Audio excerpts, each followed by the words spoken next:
Баршаңызға сәлем. Бүгін мен дәруменге бай қызылшадан жасалатын салат дайындайтын боламын. Бұл салаттың құрамына қосылатын азық-түліктердің барлығы да дәруменге бай. Салаттың құрамына кіретін грек жаңғағы, мейіз, алма, қызылша және қаймақ адам денсаулығына өте пайдалы. Қызылша анемияға ем болады және оның миды жасартатын қасиеті бар.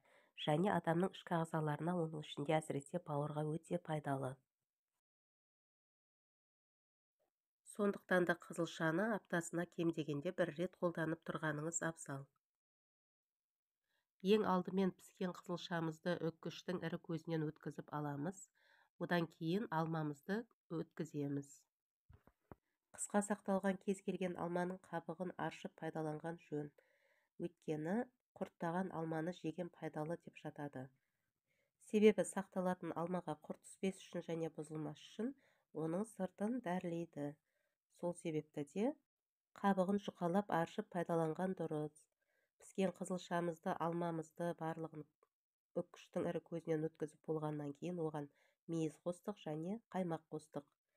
Араластырып аламыз да үстіне жаңғағымызды қолымызбен майдалап саламыз.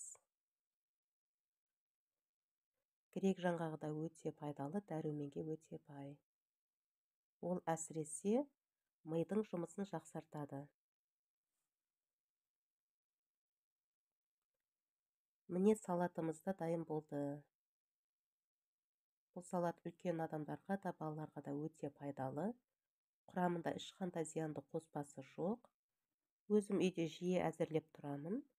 Сіздерге де ұнайды деген сенімдемін. Дайындап көріңіздер.